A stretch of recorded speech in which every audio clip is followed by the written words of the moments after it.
Hello, everyone. My name is Ryan Bolt. I was excited when Lisa reached out to me about possibly sharing a story she had heard about me a while back. And I'm grateful to be able to share it with all of you because it really fits into the theme of You Matter. And so I'll start by telling you a little bit more about myself. I'm from Red Wing. I graduated high school in 2013, and I loved playing sports growing up, and especially baseball. Baseball was my sport, and that was my thing. And at that time, I was grateful to have the opportunity to play after high school, whether that be in college or at the professional level. And I committed to play baseball at the University of Nebraska the winter of my junior year. And then that summer, I was fortunate enough to have the opportunity to play for Team USA. And at that point, I realized that I could accomplish so many things because of the talent that I had playing baseball. And that felt like the biggest part of my life at the time. And my name was being thrown around as a potential first round draft pick, which would mean a signing bonus of millions of dollars. And I thought that would be pretty cool. And all I had to do was play well my senior year and it could all be possible. And so that's a little background of me and the story I'd like to share. And so the first game of my senior year, there were probably 20 to 30 scouts from all different Major League Baseball teams there to watch me play. And during the first game, I hit a triple and slid into third base and tore my meniscus. And so I get helped off the field, and by the time I get to the dugout, all of the scouts had left the game. Every single one. And I was devastated and thought, like, what do I do now? And because I worked so hard leading up to that point, I thought I had done all the right things to put myself in a good position going into that season. And in a couple seconds, it was all gone. Because Major League Baseball teams don't usually like to risk drafting someone who is hurt and didn't play. And so I ended up having surgery to repair my meniscus soon after that, and the recovery was about 6 months. And so earlier in that process, my self-worth took a big hit because the talent I had playing baseball was no longer there for me at the moment. And so fast forward a month later and after having meniscus surgery, I went to watch the Nebraska Cornhuskers play the Minnesota Gophers in Minneapolis later that spring. And I was on crutches and a big knee brace. And towards the end of the game, there was a scout that was watching the game, came up to me before he left. And I did not know who he was. And I hadn't met him up to that point. And so he shook my hand and introduced himself, but he didn't really say anything else to me. But he did do one thing. He gave me a business card. And I have that business card right here still. And there's writing up on the top of the card, and all it says is James chapter 1 verses 2 through 4. And I didn't know the verse right off the top of my head, so I had to look it up right away. And this is what it says.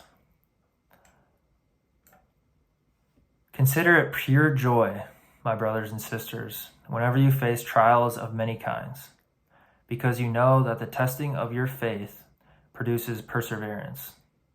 Let perseverance finish its work so that you may be mature and complete, not lacking anything.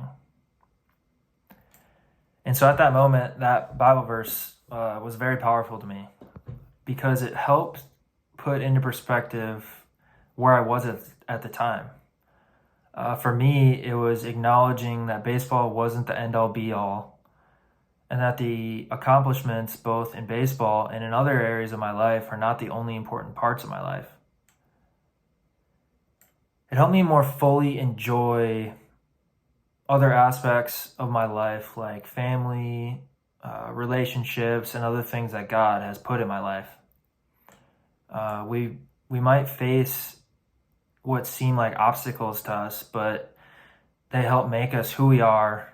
And as the Bible verse says, help us help make us more mature and complete.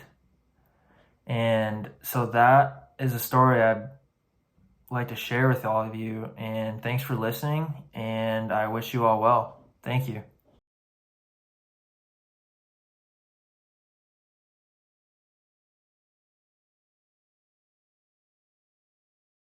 We are the stories we tell ourselves. It doesn't matter if you're a sociologist or a philosopher. It doesn't matter if you read self-help gurus. They all say the same thing, that we are the stories we tell ourselves. Because the stories we tell ourselves, it dictates how we see the world, how we interact with others. It's everything. And of course, there are many, many different stories in our society. One of the stories you're going to hear today is a story that proposes to give life meaning, gives life purpose. It's a story, it's a recipe, if you will, that if you follow this, your life is going to matter. It comes from a YouTube clip that has been seen over 70 million, I repeat, 70 million times. As you watch it, I invite you to think about, what are the stories that you've heard? What are the proposals in your life that society says this is what matters? This is what will give your life meaning? Here in my garage, just bought this new Lamborghini here. It's fun to drive up here in the Hollywood Hills. But you know what I like a lot more than materialistic things? Knowledge. In fact, I'm a lot more proud of these 7 new bookshelves that I had to get installed to hold 2,000 new books that I bought. It's like the billionaire Warren Buffett says, the more you learn, the more you earn. Now, maybe you've seen my TEDx talk where I talk about how I read a book a day. You know, I read a book a day not to show off. It's, again, about the knowledge. In fact, the real reason I keep this Lamborghini here is that it's a reminder that dreams are still possible, because it wasn't that long ago that I was in a little town across the country sleeping on a couch in a mobile home with only $47 in my bank account.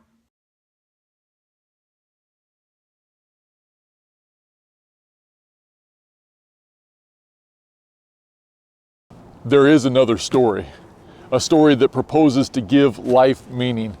Of all the other stories in society, I actually think they boil down to just one basic story. They have different versions of them, but at their core, it's all about, for your life to matter, for your life to have purpose, you have to accomplish something.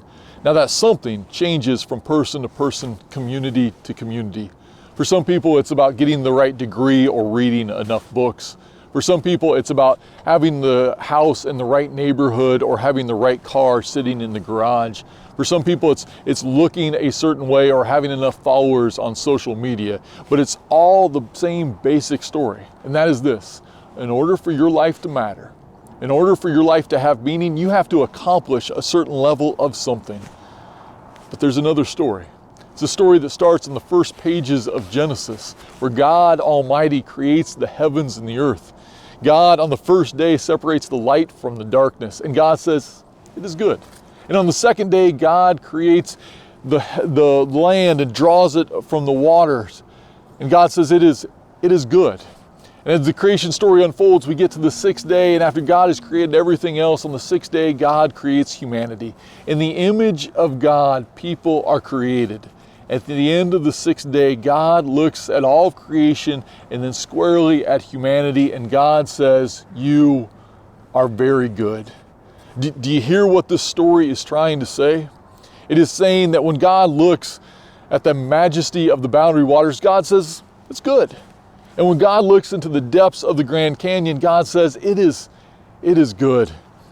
When God looks at the most beautiful sunset you can imagine, or when God looks at a cloudless night where the stars are shining, God says, it is good. But when God looks at you, even on a Saturday morning when it's been a really, really long week and an incredibly late night, when God looks at you as you're just waking for your slumber and you still got those goobers in your eye that nobody knows where they come from, and a little bit of spittle still dried in the corner of your mouth, when you look at the mirror and you are aghast at how half of your hair is combed and the other half is matted down from the pillow, God looks at you in that moment and says, now you are very good.